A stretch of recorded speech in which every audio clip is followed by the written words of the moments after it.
அனுபவஸ்தர்களோடு இருந்து பழகினதுனால தான் சில விஷயங்கள் பேசுகிறேன். என்ன சொல்கிறது, இது பற்றின கருத்துக்கள் வந்து உங்களுக்கு ஏதாவது கேட்கணும்னு தோணுச்சுனாலும் கேளுங்க.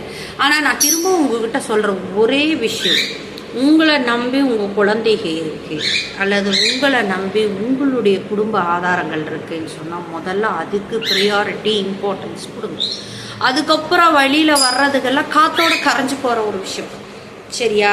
நம்ம அந்த உடம்புல உயிர் இருக்கிற வரைக்கும் சொல்லுவாங்க, நீ என்னத்தை கொண்டு வந்து நீ என்னத்தை கொண்டு போகிற அப்படின்னு.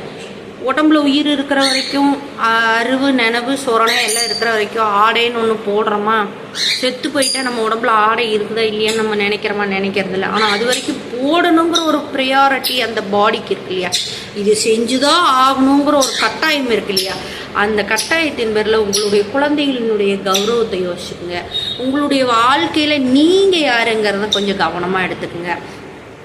எவ்வளோ தூரம் ஒரு பெண் தன்னுடைய மனசை ரொம்ப இரும்பு மாதிரி ஆக்கி கொண்டு வர்றாளோ, எப்பேற்பட்டவன் நீ என்ன கரைச்சாலும் நான் கரையிற ஆள் கிடையாது.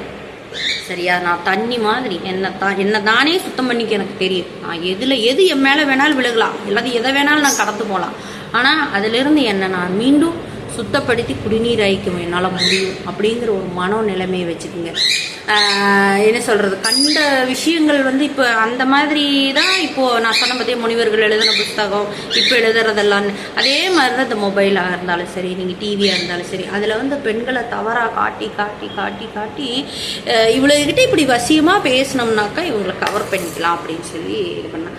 எனக்கு அந்த அந்த ஆள் மேலே ரொம்ப ஒரு மரியாதை இருந்துச்சு. ஒரு சிலரை பார்த்து நம்மளுக்கு ஒரு ஆட்டோமேட்டிக்காக ஒரு மரியாதை வரும், அது மாதிரி இருந்துச்சு. அவன் கடைசியில் ஒரு கலிசடையில் உழுவான் கேவலமாக நம்மளை பார்த்துட்டு இருந்திருக்கான் அப்படின்னு சொல்லி நினைக்கும் போது அது வந்து என்னால் ஏற்றுக்க முடியல. இந்த மாதிரி நிறைய பெண்கள் அப்படியான விஷயங்கள் இருக்கிறாங்க.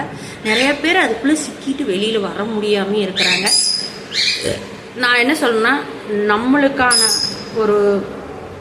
ஒரு பழுவை நம்ம தூக்குவோம், ஒரு விஷயத்தை நம்ம செய்வோம் அப்படிங்கிறது நம்மளை நாம் உணர ஆரம்பித்ததுக்கப்புறம் தான் அது நம்மளை பெரிய இடங்களுக்கெல்லாம் கொண்டு போகும். அதனால் நீங்கள் உங்களை உணர்ந்து உங்களுடைய செயல்பாட்டு திறனை உணர்ந்து ஒரு சுயம்பு மாதிரி இருக்கிற பழகிக்குங்க. மேபி யாராவது ஒருத்தருக்கு ஒரு லக்கா ஒரு செகண்ட் லைஃப் ஒரு நல்லபடியாக அமையறதுக்கான சான்சஸ் இருந்தால் சந்தோஷமாக அந்த குடும்பத்தை ரொம்ப பத்திரமாக சீர்குலையாமல் பார்த்து அதில் வியூ பண்ணி வாழுங்க. எல்லாத்தையுமே நீங்கள் வந்து இப்படியா நீங்கள் வந்து அப்படியானா, பெண்ணுக்கு ஒரு தடவை தான் காதல் வரணுங்கிற அவசியம் இல்லை. ஒரு திருமணத்துக்கு பதிலாக 2 திருமணம் தான் பண்ணணுங்கிற அவசியம் இல்லை.